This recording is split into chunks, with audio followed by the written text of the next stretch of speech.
Hi there. Welcome to another episode of The Heart of the Matter. Let's talk a little bit about the impact of unhealed avoidant attachment style on future plans and relationships and why this is so incredibly important for our relationships. We want a partner who can be excited about the future, have goals for the future, have plans for the future. If not, we're going to start to get frustrated. So if you're someone with an avoidant attachment style and you have difficulties making plans for the future, you want to listen to this podcast. At the end, we're going to give some tips on how you can push through that unfamiliar behavior of making plans and just push through your internal boundaries. Also, you want to examine what might be causing this fear of making plans in the future. If you're someone with an anxious attachment style or a secure attachment style, this is also going to be very helpful for you because in understanding your person's behaviors or what can be triggering these fears that creates the behaviors, then you'll be able to relax and not feel like them not making plans with you for the future has got a thing to do with you. It's got nothing to do with you. Our trauma really does influence our thoughts, and our thoughts will influence our actions. So let's get to it. We know that attachment styles play a significant role in shaping our relationships and how we navigate the world. We know, if you've been listening to this podcast, that those with an avoidant attachment style often struggle with forming and maintaining close connections. If this attachment style is left unhealed, then it can pose a ton of challenges when it comes to making future plans, and it can have a very profound impact on the potential for a healthy relationship. We need to heal it. We need to look at our triggers and push through them, embrace fear a little bit. And when we get on the other side of fear, we will realize that there's nothing to be scared of. It's kind of like jumping out of a plane. You know, if you've never done it before, I've never done it before, but I know I'm going to be scared. You know, as an organism, you want to survive, and if you've never done something before, it's scary. People who have never been on stage before, they get a little nervous about it.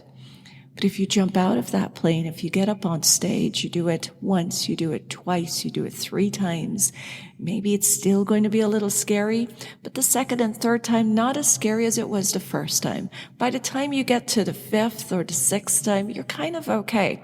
And it's the same thing with our fears, our emotional fears. When you push through it, let's just say you see that girl and you want to walk over that guy or whatever gender it is or non-gender.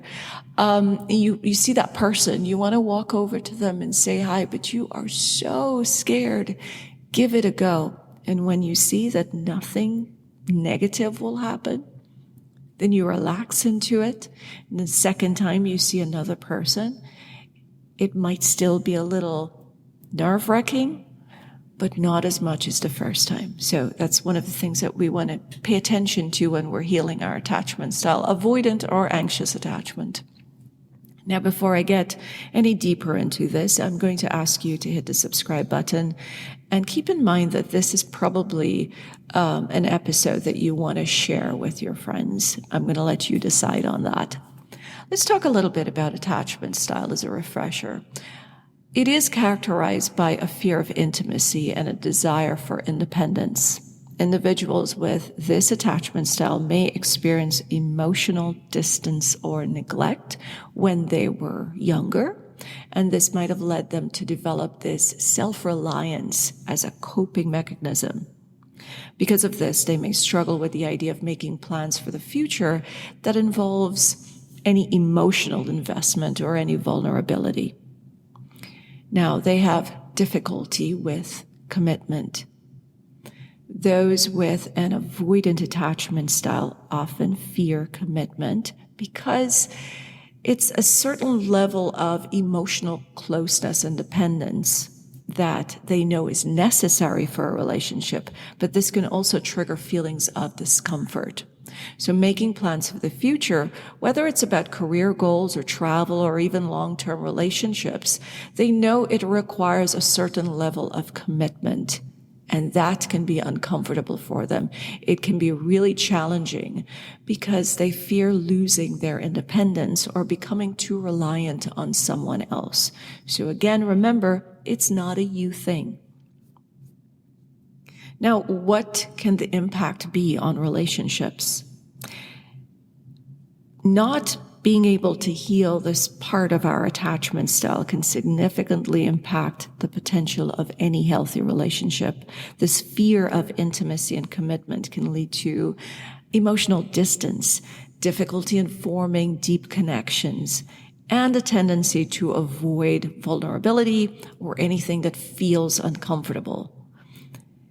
And what this is going to do is create a cycle of frustration and disappointment for both partners, not just for the person who is avoidantly attached or anxiously attached, for both of you.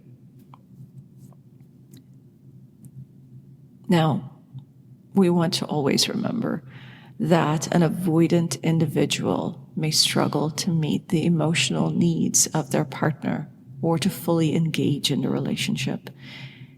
And we want to, again, remember that it is not the partner's fault. It's not that the partner is not getting it right.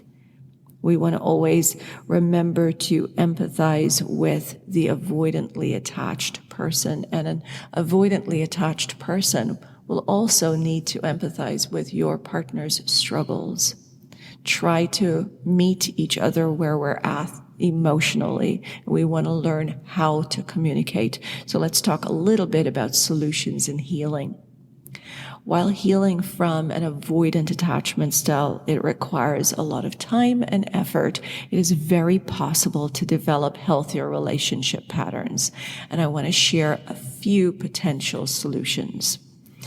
Most importantly, is self-reflection and awareness. The healing work starts with us.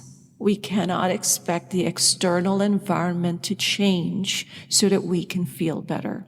It's got to start with us.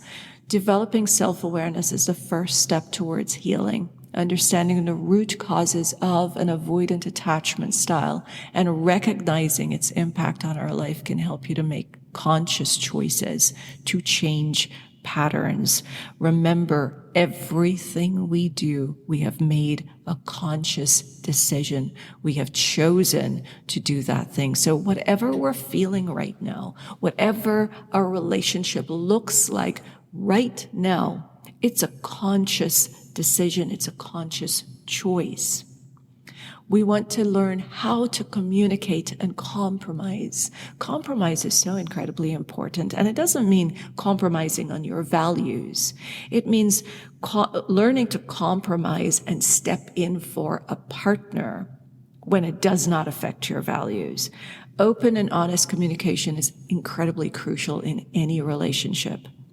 So avoidantly attached individuals can try to work on expressing your fears and your needs to your partner. Again, push through the fear and you'll see that nothing negative will happen. This is going to allow for understanding and compromises.